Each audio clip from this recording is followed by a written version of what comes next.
Boa noite a todos, sejam bem-vindos a mais um web treinamento sobre sensoriamento remoto aplicado ao meio ambiente. Quero me apresentar, meu nome é Arthur Paiva, sou engenheiro cartógrafo, atuo com sistemas de informações geográficas há mais ou menos 8 anos, sou instrutor e consultor daqui do Instituto GeoEduc, onde vamos ministrar o treinamento.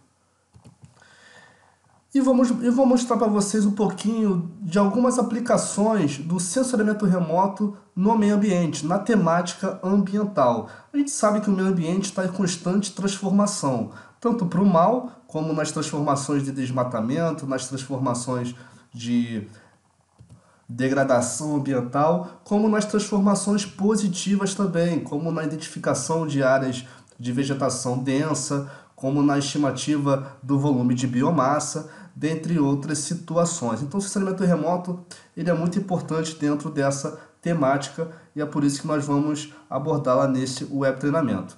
No web treinamento, na parte prática, tá? Essa é a parte teórica, uma apresentação teórica. Depois vamos para a parte prática, onde a parte prática é dividida em duas sessões. A sessão 1, tá? Que nós vamos iniciar no ambiente Spring, que é um software livre, desenvolvido pelo Instituto Nacional de Pesquisas Espaciais, tá? O INPE. E na seção 2 nós vamos realizar processamento digital de imagens, que são a segmentação da imagem, a classificação da imagem, tá? E a aritmética de bandas referente à cena, à imagem. Tá? Nessa apresentação a gente vai abordar primeiramente os princípios físicos do sensoriamento remoto. Tá? Como que a física está relacionada com a captura da superfície de interesse em forma de imagem, em forma de insumo, em forma de levantamento. Tá? Quais são os satélites, os sensores? Qual a diferença entre o satélite e o sensor? São sinônimos? Não, não são sinônimos. Tá? E vamos abordar um pouquinho sobre isso também. As características de imagens, como você pode atribuir qualidade à imagem, o que é uma imagem boa, o que é uma imagem adequada à sua finalidade, o que é uma imagem em que vai facilitar as suas análises. Quais são os principais fatores, os principais critérios que vamos considerar para caracterizar a imagem. Os satélites aplicados ao meio ambiente, alguns deles, um deles a gente vai utilizar na nossa prática, mas tem muitos satélites, plataformas de levantamento que são utilizados unicamente para o meio ambiente. Tá? As operações de processamento digital de imagens, quais são as operações que vamos abordar durante a nossa prática e outras operações também que são realizadas dentro do contexto do meio ambiente, dos estudos ambientais, do planejamento ambiental e até mesmo da implementação de políticas ambientais. Tá? E as aplicações práticas, né? Como que isso se faz na prática, como isso acontece. Tá? Então a gente vai abordar essas questões para a gente entender um pouquinho tanto do sensoriamento remoto como uma modalidade de levantamento, uma geotecnologia, como na sua aplicação na temática ambiental.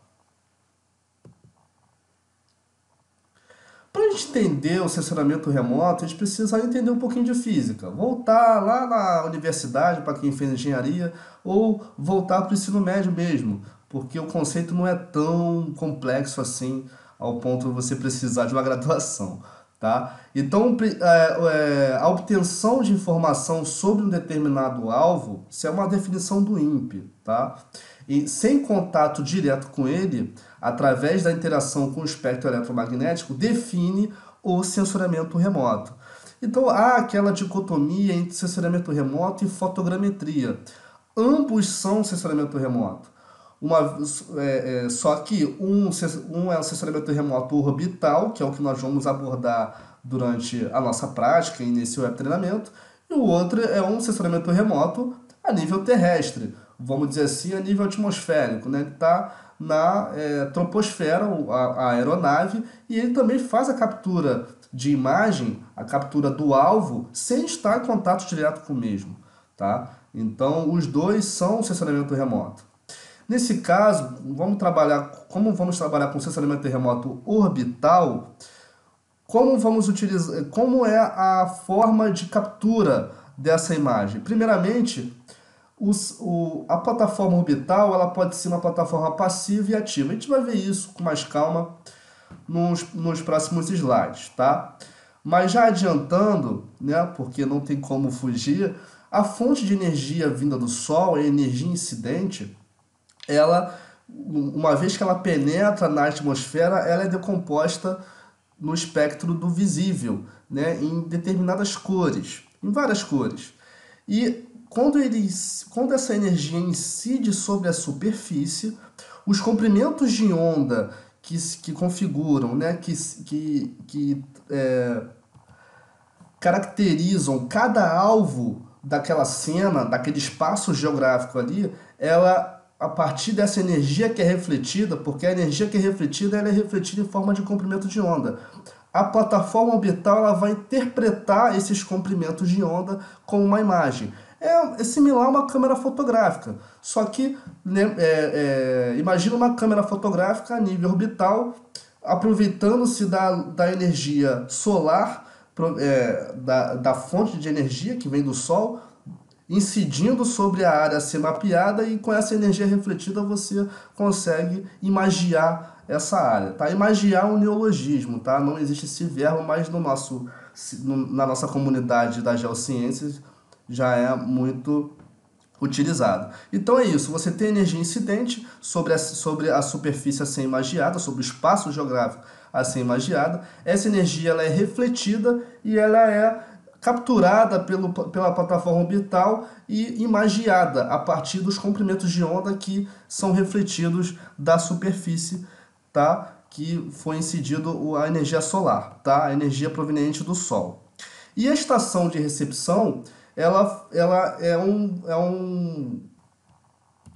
um ponto de comunicação entre a plataforma orbital e estações em terra, e laboratórios ou estações mesmo de monitoramento da própria plataforma orbital, tá? Então eles pegam esses dados da plataforma orbital e já armazenam e fazem os processamentos dessa imagem bruta, né? Processamentos como georreferenciamento, realce de níveis de cinza, ajustamento posicional, ajustamento orbital, dentre outros ajustamentos, tá?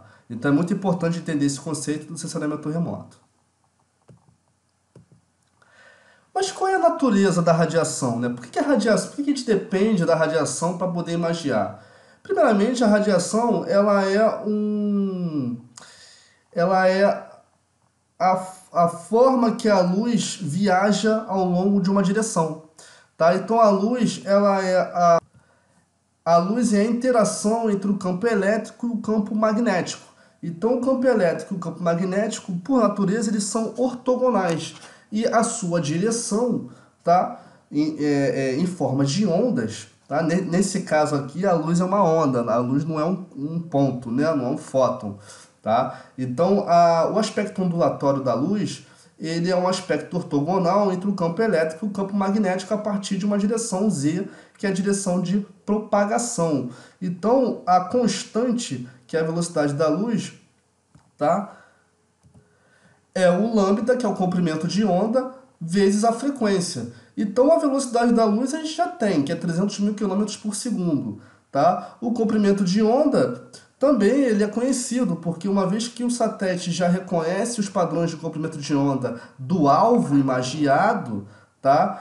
Esses padrões eles são traduzidos em comprimentos e distância. Só que a distância desse comprimento é em nanômetro. Tá? A gente vai ver também a grandeza de comprimento de onda e quais são as aplicações de cada grandeza de comprimento dentro da nossa sociedade mesmo, como o uso desse comprimento de onda.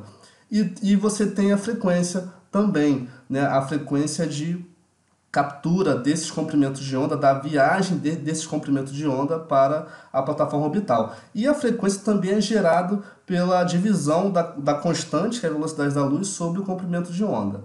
Tá? Então é muito importante a gente entender a natureza da radiação, porque a tecnologia do sensoriamento remoto nada mais é que uma resposta a esse conceito físico, né? Um conceito antigo do século XVI, que permite com que a gente consiga entender a natureza do levantamento através do sensoramento remoto, tanto o sensoramento remoto orbital como o sensoramento remoto a nível aéreo, tá?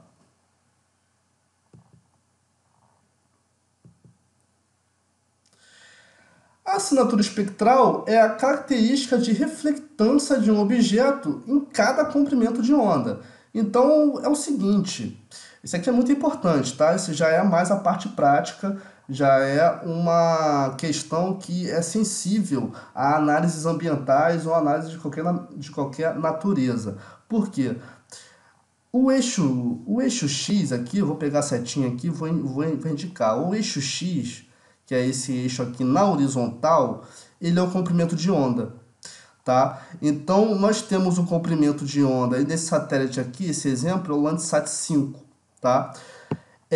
Esses comprimentos de onda aqui, o T4, o TM4, o TM3, essa parte do visível aqui entre o 0,6 e o 0,85, tá?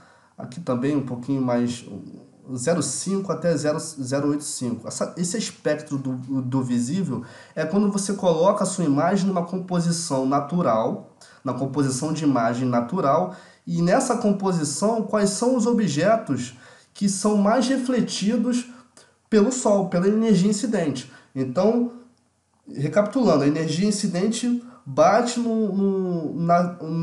na superfície a ser imagiada.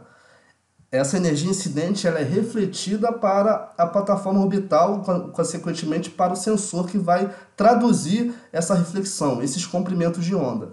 E essa reflexão, ela diz o quão nítido é o objeto que eu quero mapear. Então eu quero mapear a vegetação, ó. Então eu vou pegar a banda TM4 aqui e vou eu vou colocá-la dentro de um canal.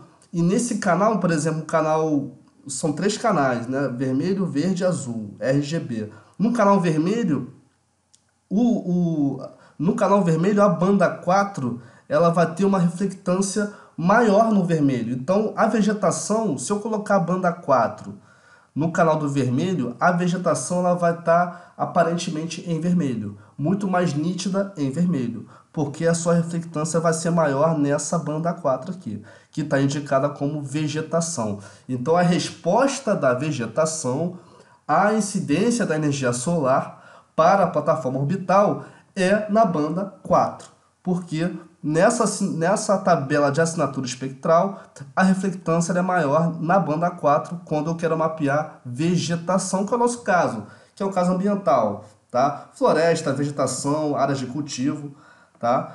O solo seco, que são áreas de solo exposto, pasto, né? Áreas desmatadas, né? Também um exemplo, ela é mais realçada, tá? Na banda 5, que é o infravermelho próximo. Então, no infravermelho próximo, se eu aplicar o infravermelho próximo num canal do verde, por exemplo, não, o verde ficaria muito contrário, né? O verde já é vegetação.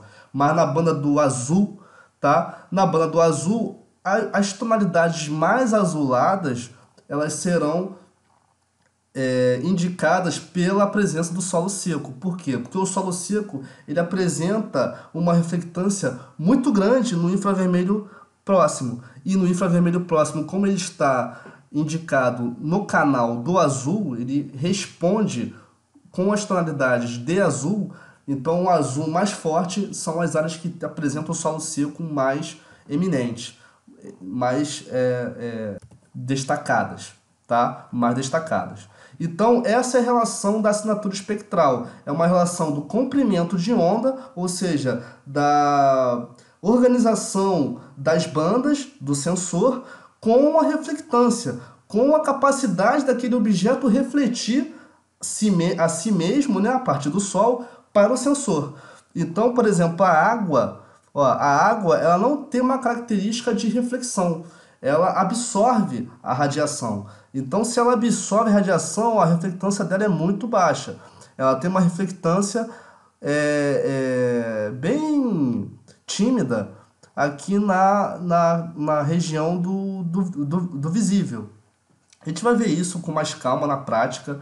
A gente vai ver isso direitinho. Mas na banda do visível, nas bandas do visível, do espectro do visível, você tem a água com uma reflectância tímida de 5%, tá? Então, nem mesmo em cores naturais, numa composição de cores naturais, você consegue ver a água de fato, né? A cor da água, ou até mesmo alguma característica, é, alguma impureza, alguma coisa que seja nítida na água, tá? Então essa é a relação da assinatura espectral com a qualidade de visualização de objetos geográficos do seu interesse, tá?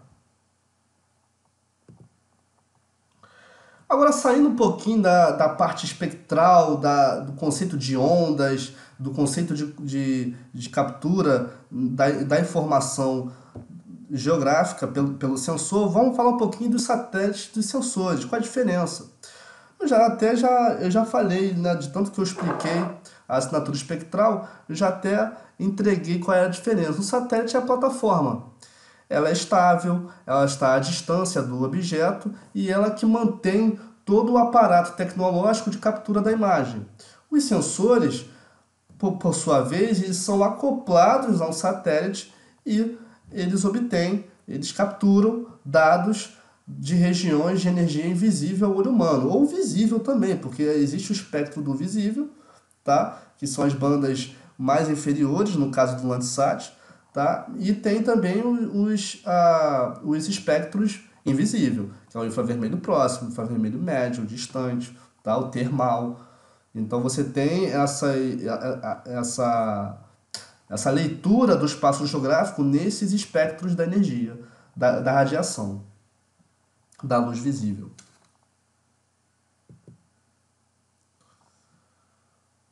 Esse é um exemplozinho, tá? Na verdade, uma imagem nada mais é que uma matriz, tá? E vou explicar um pouquinho como que essa matriz é construída, tá? Ainda nos satélites e sensores, os sensores ativos dispõem de uma própria fonte de energia, né? São os lasers, os radares, tá? Radar de abertura sintética. Então, são sensores ativos. Eles têm a fonte de energia própria, disparam essa fonte de energia para poder coletar informações da superfície terrestre. Os lasers são os distanciômetros, né? Então ele gera um pulso de energia, essa energia bate no alvo e volta. Ele conhece a distância, ele conhece também a velocidade da luz. Aliás, ele conhece a velocidade da luz, ele conhece o tempo e logo, em consequência disso, ele conhece a distância. Tá? É assim que funcionam os lasers. E os radares funcionam a partir de um princípio de retroespalhamento. Né? Eles geram uma energia, essa energia bate na superfície terrestre, né? com uma frequência, né, muito alta. Né? Então são vários pulsos de energia que são emitidos. Eles batem na superfície terrestre, se espalham, depois voltam para o mesmo local de emissão dessa energia. Então, os radares são muito utilizados para mapeamento de florestas, por exemplo. Tá? No caso, o projeto Radan, né, dos anos 70 foi utilizado com radares, tá? No mapeamento da Amazônia. Os sensores passivos, por sua vez, são os sensores que nós vamos trabalhar na nossa prática. Tá? Ele capta energia refletida ou emitida de um alvo que foi iluminada pela fonte de radiação. Então você tem o Sol, que bate na superfície de interesse a ser imagiada, e essa superfície ela se reflete, tá, para o sensor, e o sensor traduz essa reflexão em comprimentos de onda. E esses comprimentos de onda, por sua vez, são as cores, são as tonalidades, porque à medida que o sensor for detalhando, né, porque o sensor ele vai capturando os comprimentos de onda em cada banda, né? Então a banda que tem um comprimento de onda de 0,4 a 0,5, ele captura uma cena, de 0,5 a 0,6 outra cena, e assim vai, mas para cada comprimento de onda. Então ele vai capturando essas cenas do mesmo local, do mesmo espaço geográfico de interesse, e vai catalogando o mesmo local em várias bandas. e essas bandas são oriundas dessa energia solar que incide sobre a superfície de interesse que a gente quer mapear.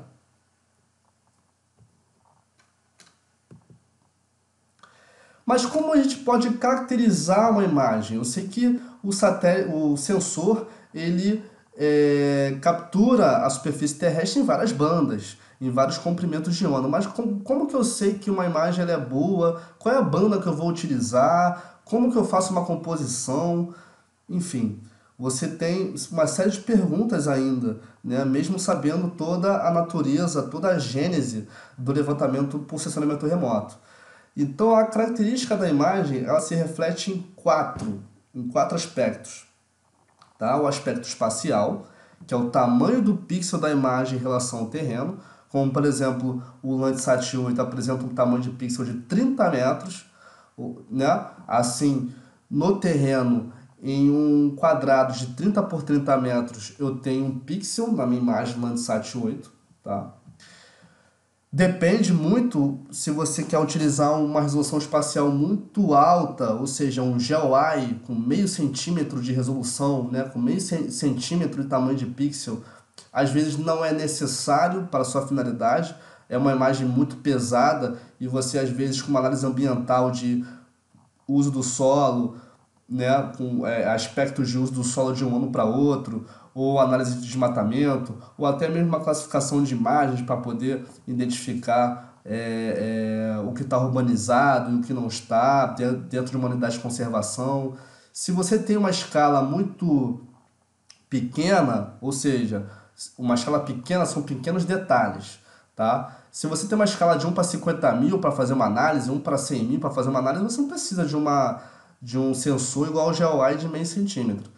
Vai ficar muito pesado para você trabalhar e também a sua análise não vai ficar compatível com a escala do levantamento de um outro dado que você vai apoiar ou que você vai compatibilizar. Tá? Então a resolução espacial, embora as pessoas prezem pela precisão, pelo detalhamento, às vezes muito detalhe não se faz necessário. Tá?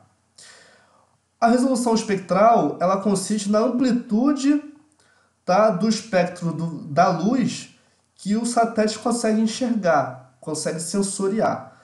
Então, assim, você tem o Landsat 8, ele chega até o comprimento de onda. Eu vou voltar aqui na assinatura espectral, tá? Ele vai até 2,6 micra, tá? Então, se ele vai até 2,6 micra, ele pode ser considerado um satélite com resolução média.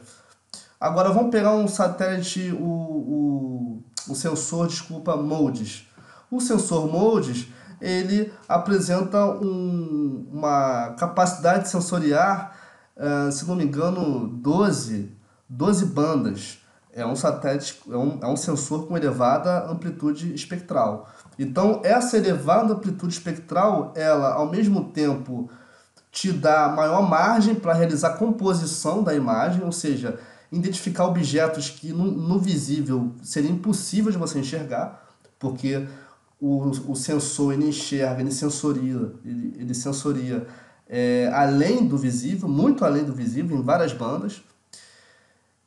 Mas por outro lado, você com tanta amplitude espectral, com o sensor, com o sensor levantando tanta banda daquela mesma cena, quando você for baixar uma cena, né? Quando você for baixar uma porção da sua superfície de interesse, você vai baixar um dado muito pesado, porque são muitas bandas a serem baixadas também, né? Então, quando você vai realizar o download dessa imagem, você não realiza o download de uma banda específica ou uma outra banda, não.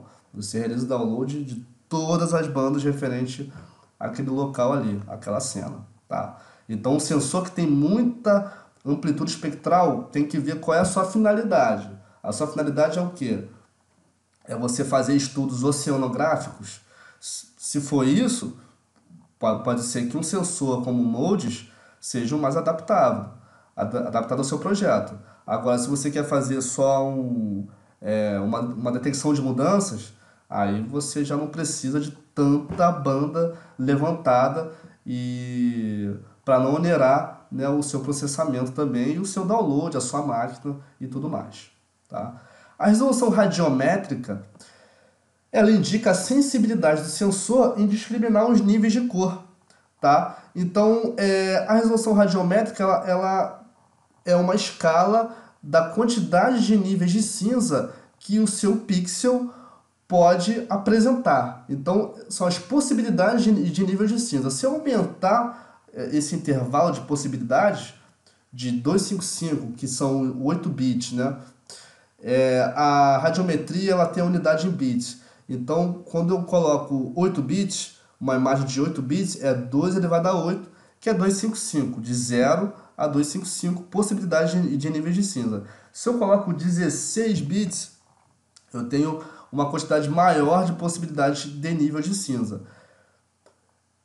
O que é mais importante, a radiometria de 8 ou a radiometria de 16? A radiometria de 16 bits, ela apresenta um contraste melhor, né? Os objetos geográficos, a melhora do contraste permite uma separação dos objetos geográficos, uma melhor identificação. No entanto, uma maior radiometria pode incorrer em um dado mais pesado, tá? Mas a radiometria não depende muito da finalidade, não. Pode utilizar o de 8, 16 bits.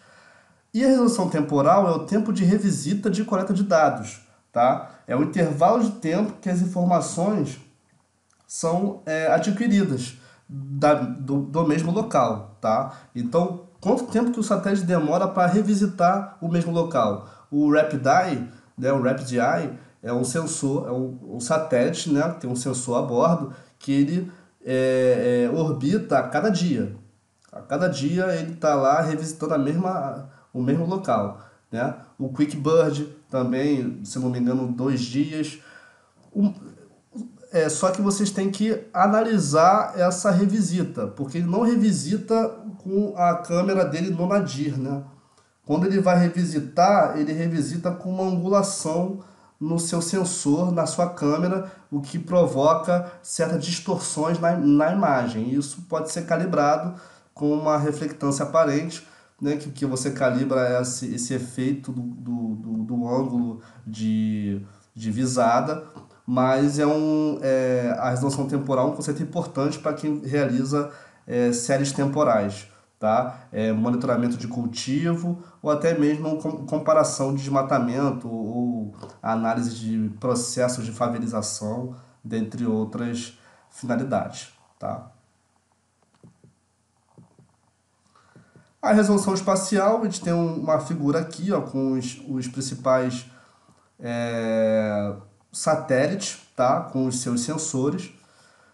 Tem o satélite Iconos, tá? Ele tem 1 metro de resolução, ó, você já consegue ver muitos objetos geográficos, já consigo enxergar que aqui é um complexo, né?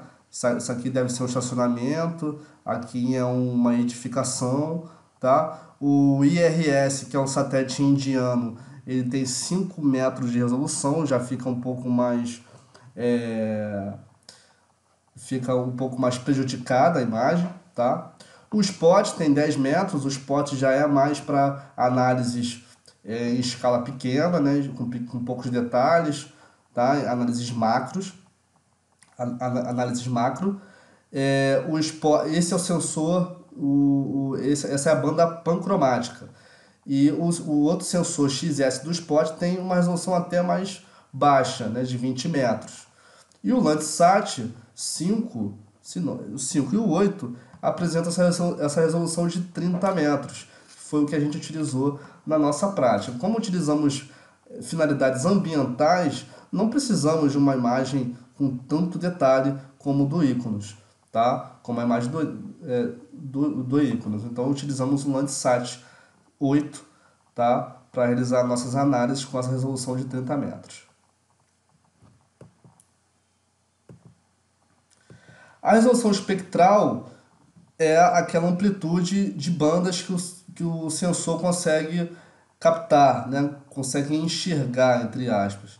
Então você tem, nesse caso aqui, as bandas do Landsat, ó, o Landsat tem até uma resolução espectral pequena, comparado a satélites proprietários, né, a sensores proprietários, né, que o satélite ele é lançado por uma empresa privada, tá? Então, tecnicamente ele é proprietário. O Landsat já é uma iniciativa do governo americano. Então você tem uma resolução espectral até pequena do Landsat, tá? Então essa limitação de bandas pode ajudar, porque você não precisa baixar um monte de banda de uma mesma cena, banda que você nem vai usar, mas também pode prejudicar. Por outro lado, você vai fazer uma análise muito mais específica, aquela análise, sei lá, de florestas com algum tipo de substância, enfim.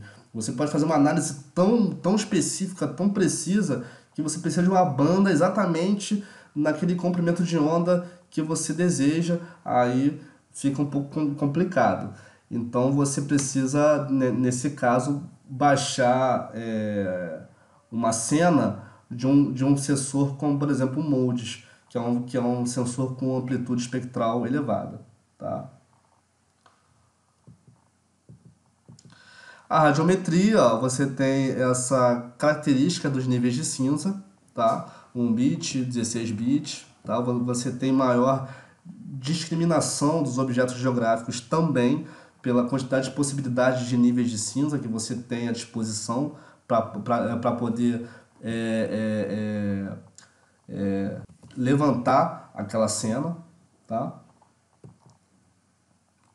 E esse é um exemplo da resolução temporal, tá? A resolução temporal é o tempo de revisita, né? É o intervalo de tempo que o satélite revisita o próprio ponto que foi imagiado, tá? Então, esses satélites que têm uma resolução temporal alta, de um dia, né, de 2 dias, eles têm órbita curta, tá? Justamente para poder chegar no mesmo ponto rapidamente, tá? E apresentam um fator, né, um aspecto da engenharia mecânica orbital dele de aceleração induzida, tá? Então ele não depende do movimento orbital natural, né, em torno do planeta, ele depende dele mesmo, tá?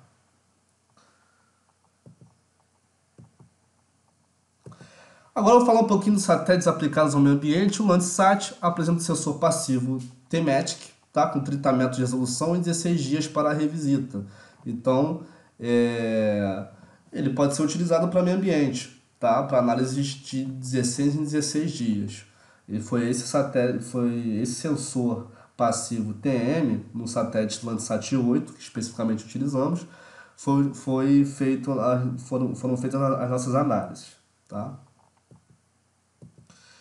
O Cibers é uma iniciativa nossa, nacional, um orgulho nacional, porque a tecnologia de captação, de levantamento de cena, né, de imagem, essa tecnologia de levantamento é uma tecnologia do INPE, uma tecnologia brasileira. O lançamento foi na China, tá? Eles têm a tecnologia para lançar, uma vez que a nossa base lá em Alcântara, no Maranhão, né, está desativada, mas a China lançou esse satélite, se não me engano, em 2010, tá? Com resolução de 20 metros, uma resolução bem interessante, mas, né, com um tempo de revisita alto, de 26 dias. Então, para meio ambiente, fica um pouco complicado de você fazer análises temporais, tá? O satélite Terra, que apresenta o sensor MODES, né, que é aquele sensor com amplitude espectral elevadíssima, ele tem resolução de 1.000 metros em grande parte das bandas. Então, ao passo que ele tem, ao mesmo tempo que ele tem muita banda levantada, ele tem uma resolução espacial baixa, né? Uma resolução espacial baixa quando você tem um quadrado muito grande representado por um pixel. Esse quadradão é de 1.000 por 1.000, tá? De 1 quilômetro por 1 quilômetro. Porém, seu tempo de revisita é de 1 a 2 dias. E é um sensor que é livre. Você pode baixar imagem do MODES pelo site do INPE, tá? Tranquilamente.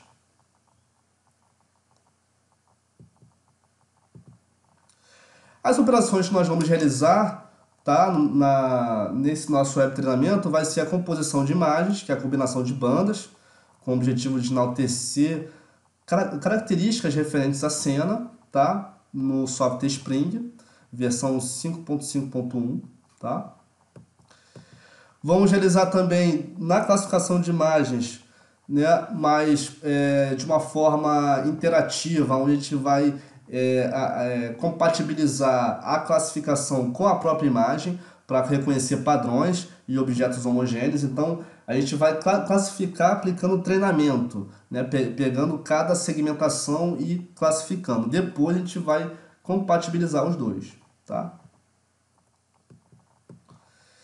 E por fim, vamos realizar a aritmética de bandas, que é uma operação pixel a pixel, em que esses pixels eles são ou diminuídos, subtraídos, ou somados, ou divididos, através de uma regra que a gente estabelece anteriormente. Tá? Então, nós vamos aplicar índices de vegetação. Um índice de vegetação comum, índice de razão de vegetação, tá? Que indica se tem ou não tem vegetação, se tem vegetação ou se tem urbano, tá? E também um NDVI, né, que você tem as variações, um limiar, né, do -1, né, que você não que você tem solo exposto, solo urbano, até o 1 que você tem um volume de biomassa elevado, tá? E as aplicações ambientais práticas são essas: identificação de vegetação, tematização de objetos geográficos, análise de desmatamento com os índices de vegetação, análises temporais, tá? Essas são as aplicações ambientais mais rudimentares, mais simples para você iniciar no estudo ambiental com o sensoramento remoto. E no nosso treinamento, a gente tem esses objetivos. Primeiramente, na nossa seção 1, nós vamos pesquisar imagens de satélite para o meio ambiente, vamos explorar o site do INPE e o site também da USGS, tá? Que é um portal internacional, mas vamos baixar mesmo imagens do INPE.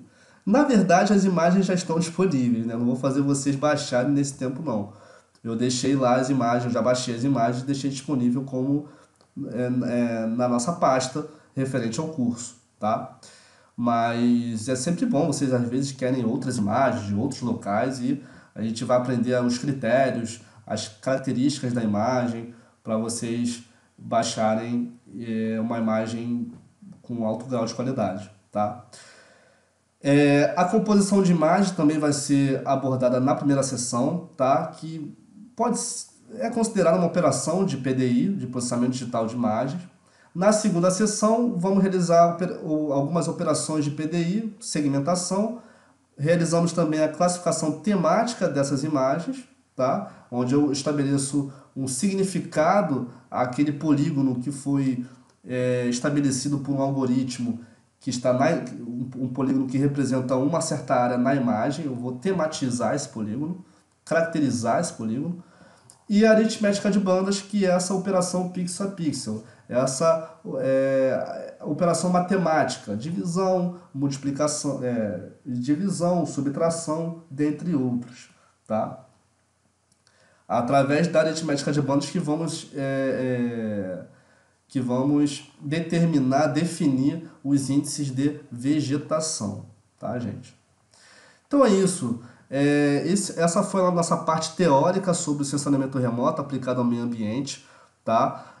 Espero que tenham gostado dessa parte teórica. Estudem muito a parte conceitual, porque tudo isso que a gente vai ver na seção 1, na seção 2, tudo isso é uma resposta da evolução conceitual que o sensoramento remoto constantemente está passando, tá? Espero que tenham gostado da apresentação e vamos para a parte prática. E muito obrigado.